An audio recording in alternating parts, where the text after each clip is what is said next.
Voilà, nous venons d'assister à 2 jours de réflexion sur un projet royal structurant qui s'appelle désormais le processus des pays africains atlantiques. C'est un processus qui est en construction. C'est un espace maritime de 92 millions de kilomètres carrés et de 14 000 kilomètres de long qui va de Cap Spartel au Cap de Bonne-Espérance. C'est 23 pays sur les 38 riverains de la mer. Sur les 38, vous avez les 23 qui sont atlantiques. Le projet, il est évidemment un projet géopolitique, un projet stratégique, un projet de développement humain, un projet de coordination et d'harmonie des politiques pour créer un espace homogène. Mais surtout la convergence des politiques sur cet espace. Il y a un problème, il y a un facteur très important aussi, c'est comment arriver à une identité qui est plurielle pour arriver à une identité atlantique, comme ça s'est fait dans l'Atlantique Nord. Parler le même langage, avoir les mêmes stratégies, avoir une synergie des moyens, avoir une complémentarité des compétences pour créer cet aspect homogène institutionnellement, mais surtout dans l'opérationnalisation. Naturellement, les enjeux ils sont là. Il y a les défis. Les défis de la sécurité ils sont importants.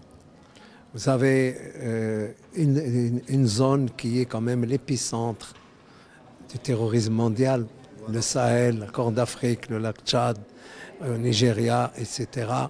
Et vous avez le problème de la piraterie en mer, qui est un problème de sécurité important dans la mesure où la société criminelle en profite pour des enlèvements, des kidnappings, etc.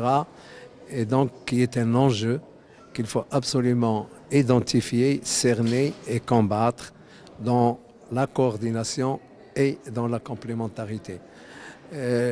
Certainement que la sécurité maritime est importante. C'est un espace de sécurité énergétique vers le monde.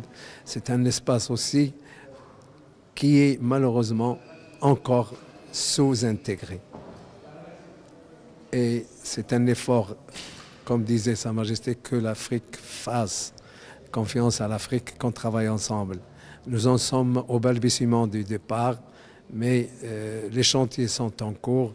Je pense que c'est un chantier de long terme qu'il faut appréhender collectivement, parce que c'est très important. Et dernier facteur pour moi, c'est l'inclusivité des populations. Il faut que les populations appréhendent l'intérêt de cet espace pour leur développement économique, pour le développement social et pour leur développement humain.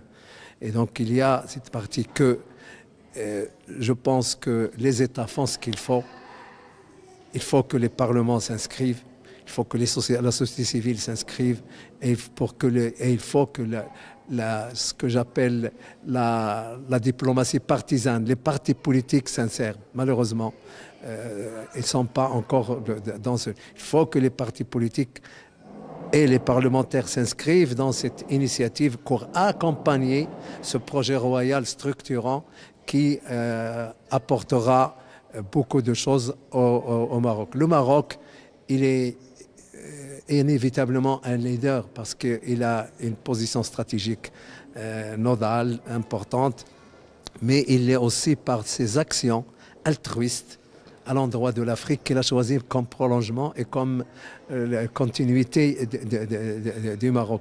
Je pense qu'il est leader d'ailleurs africain de l'environnement, leader africain sur l'immigration, et puis le Maroc abrite l'Observatoire de la migration, le Maroc abrite le Centre des Nations Unies pour la formation antiterroriste, vous voyez la responsabilité, et donc Sa Majesté a choisi le prolongement stratégique africain. Il est en train de l'assumer, mais il est en train de l'assumer en toute sérénité et en collaboration et en concertation avec ses pairs africains concernés par cet espace maritime. Je vous remercie.